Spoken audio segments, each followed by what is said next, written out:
नमस्कार विद्यार्थी मित्रांनो, आजी कुटुंबाचा आगळ या पाठामध्ये तुमचं स्वागत आहे।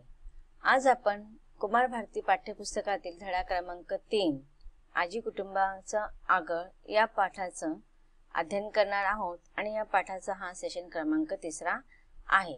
या आधी आपण पाठाच्या माध्यमातून लेखकाच्या आजीचं राहणीमान, तिचं दिसणं, त्याच्या सौंदर्याबद्दल माहिती जाणून घेतली। आता आजीच्या शिस्तीबद्दल आपल्याला लेखक थोडक्यात माहिती सांगत आहेत आणि त्याबद्दल आपण सविस्तर जाणून घेऊया पाठाच्या पुढच्या परिच्छेदांमधून।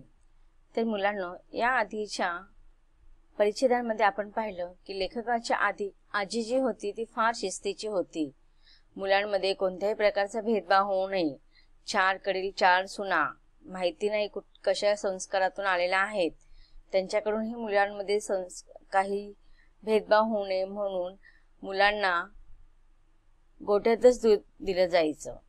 त्याच्यानंतर घरातील सगळ्या स्त्रियांची कामं सुद्धा वाटून दिलेली असायची आणि ती सगळ्या स्त्रियांना कामं करावी लागत। घरातील गडी माणसांना पण त्यांची कामं शिस्तीने करण्याची सवय आजीने लावली होती। सकाळी स्वयंपाक झाल्यानंतर बाळ गोपाळांची पंगत बसायची आधी जेवायला आणि त्यावेळेस सुद्धा आजी जातीने लक्ष घालायची, स्वतः आजी बसायची आणि नंतर मग लेखकाची काकी किंवा आई कोणीही स्वयंपाक वाढे,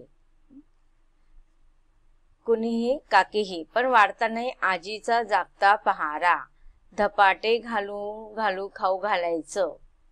की जर मुलांनी खाण्याच्या बाबतीत काही नखरे केले तर धपाटे म्हणजे फटके देऊन देऊन मुलांना खायला घालायची। कुणाला खरकट ठेवू द्यायचं नाही, जेवढं लागत असेल ना तेवढंच ताटात घ्यायचं आणि ताटात जर जास्त घेतलं असेल तर ते उष्ट खरकट ताटामध्ये टाकायचे नाही, असे सक्त ताकीद आजीने मुलांना दिलेले होते। म्हणजे आजीचे संस्कार खूप छान होते लहानपणापासूनच मुलांवरती। आमच्या जेवणानंतर रानातल्या भाकरी बांधल्या जायच्या। रान म्हणजे शेत, की लहान मुलांचं बाळगोपाळांचं जेवण झाल्यानंतर मग घरातल्या स्त्रिया काय करायचे, जी गडी माणसं शेतात कामावर जाणार असतील त्यांच्यासाठी मग शेतातल्या भाकरी बांधून द्यायच्या आणि नंतर सगळ्या बायका मिळून जेवायच्या। मग मुलांचे जेवण झाल्यानंतर पुरुष मंडळींची भाकरी बांधून झाल्यानंतर मग स्त्रिया जेवायच्या।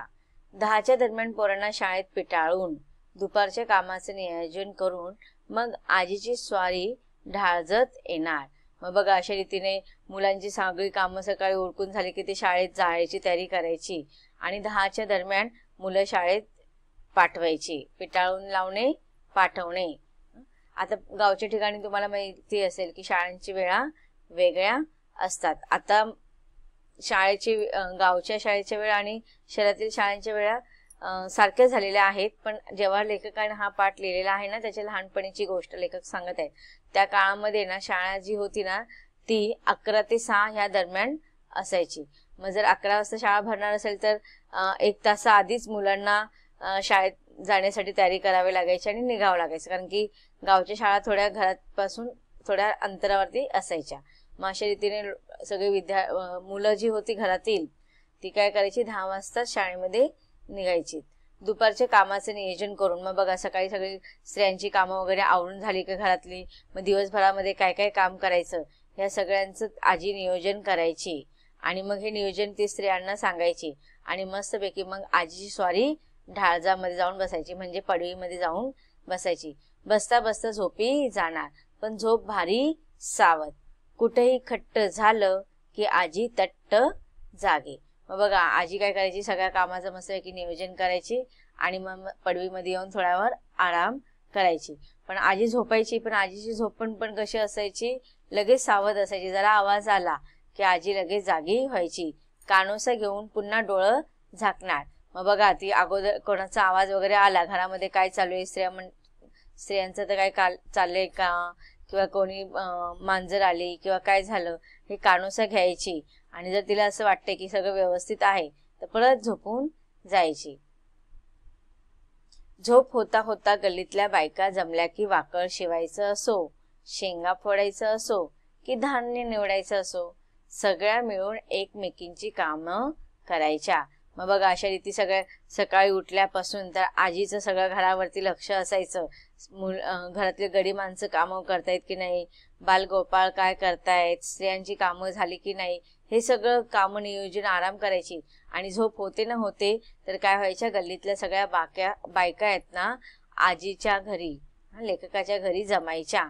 आणि मग काही कामं असू दे त्यांची, वाकळ म्हणजे गोधडी शिवायची असो, किंवा शेंगा, भुईमुंगाच्या शेंगा वगैरे असतात की नाही, तर भुईमुंगाच्या शेंगा फोडायच्या असो, किंवा धान्य निवडायचे असो, सगळ्या बायका काय करायच्या, एकत्र मिळून एकमेकींची कामं करायची.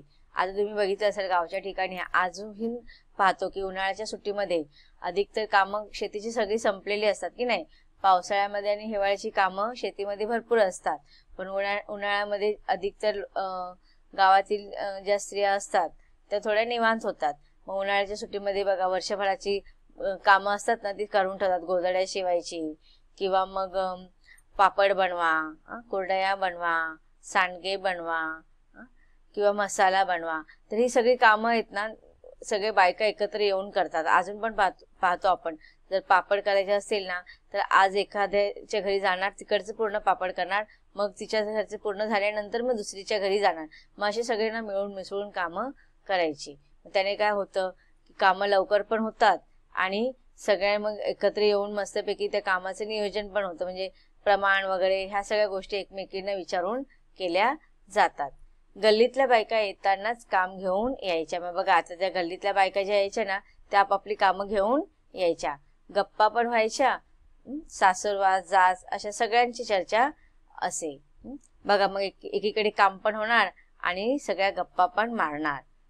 आमची ढाळच म्हणजे गावचं वर्तमानपत्र होतं. बघा आता लेखक काय सांगतायत की लेखकाचे जे घर होतं त्याचे जे पडवी जे होते ना त्याला कशाची उपमा दिलेली आहे, गावचं वर्तमान पत्राची. आणि आजी त्याची कोण होती, संपादक होती. आता बघा वर्तमानपत्रामध्ये कशा तऱ्हेतऱ्हेच्या सगळ्या जगभरातल्या बातम्या असतात की नाही. तसंच लेखक सांगतो की सगळ्या गावभरातल्या ज्या बातम्या आहेत ना त्या आमच्या पडवीमध्ये चर्चा व्हायची. आता वर्तमानपत्राचा जो संपादक असतो तो काय करतो, वेगवेगळ्या बातम्या आणण्यासाठी वेगवेगळ्या माणसांची नेमणूक करतो. मग तसेच आजीचं पण नियोजन तसंच. आजीच्या घरी जे स्त्रिया यायच्या ना त्या स्त्रियांची सगळी प्रमुख जी होती ना ती आजी होती. तर सगळ्या बातम्या तिथे यायच्या, त्यांची शहानिशा व्हायची आणि मग त्या गावभर जायच्या. आता संपादक कोण होतं, आजी. आणि मग वर्तमानपत्रामध्ये कशा वेगवेगळ्या न्यूज असतात तशाच मग गावातल्या वेगवेगळ्या ठिकाणच्या वेगवेगळ्या बातम्या स्त्रिया घेऊन यायच्या आजीकडे. आणि मग आजी काय करायची, त्या गोष्टी किती खऱ्या आहेत किती खोट्या आहेत या सगळ्यांची शहानिशा करायची. आणि एकदा का शहानिशा झाल्या मगच त्या ज्या स्त्रिया आजीकडे येऊन चर्चा करायच्या ना त्या ज्या काही बातम्या असायच्या ना आजीकडे खऱ्या खोट्या झाल्यानंतर शहानिशा झाल्यानंतरच मग त्या गावामध्ये पसरायच्या किंवा सांगितल्या जायच्या. कडूस पडायच्या आधी ही मैफिल मोडायची. आता बघा दुपारी सगळ्या बायका यायच्या की नाही, मग अशा प्रकारे संध्याकाळ होईपर्यंत त्या तिथेच थांबायच्या. कडूस म्हणजे संध्याकाळची वेळ. मग अंधार पडायची वेळ जी झाली, अंधार पडायच्या अगोदर मग ही स्त्रियांची बैठक जी असायची ना मैफिल ती संपायची. माणसांची वेळ झाली की म्हातारीची ढाळच सुटायची.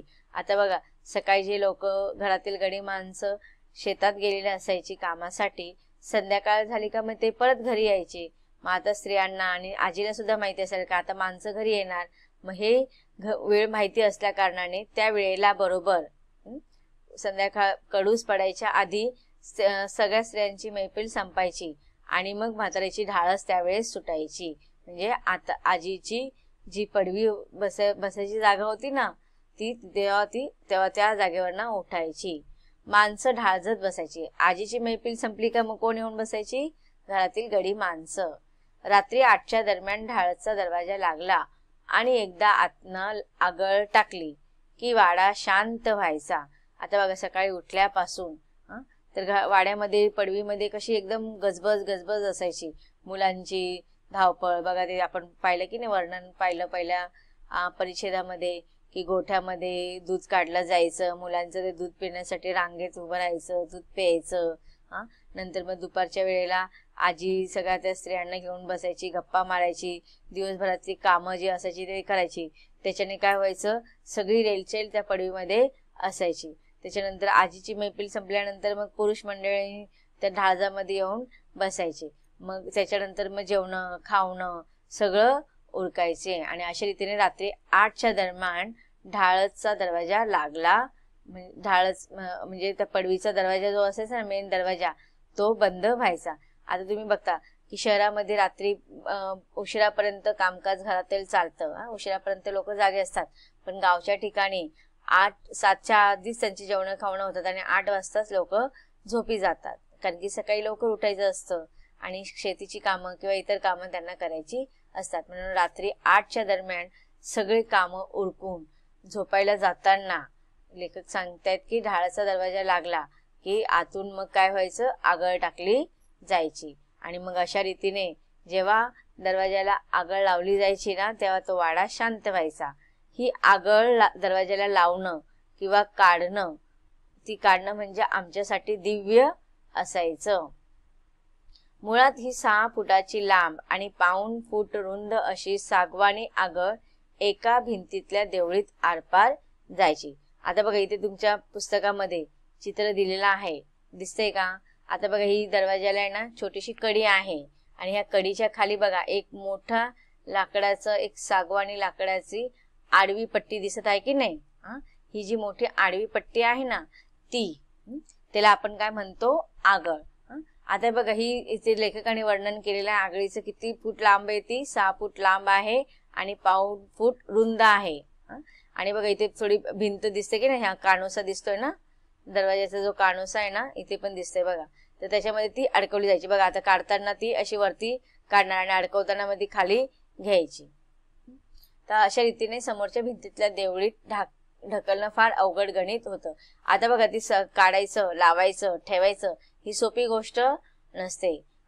त्या लहान मुलांना ती गोष्ट फार सहजतेने जमत नाही. त्याच्यासाठी मोठे जे ज्यांना माहिती आहे अशीच लोक, पुरुष मंडळी किंवा घरातील जे मोठी मंडळी आहे ना, त्यांनाच ते गणित जमायचं.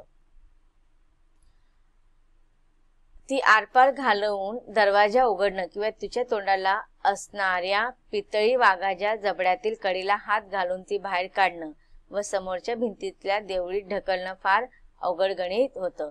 बघा आता त्याच्यासाठी लेखकाने कशाचं उपमा केलेले की वाघाच्या जबडीमध्ये, जसं की बघा ना, वाघाच्या जबडीत आपण दात मोजू शकत नाही ना, की फार अवघड कार्य असतं की ना, कठीण कार्य असतं.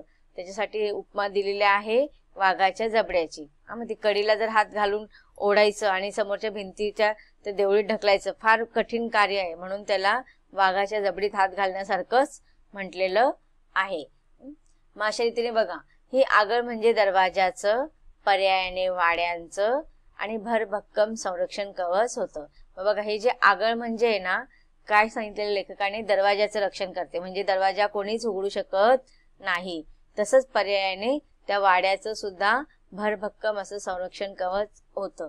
आता तुम्ही बघा जुने जे वाडे असतात किंवा राजवाडे किंवा आपण मोठे मोठे किल्ले, गड बघतो की त्याचा जो मेन दरवाजा असायचा ना, त्या दरवाजाला अशा आगळ प्रामुख्याने लावलं जायचं.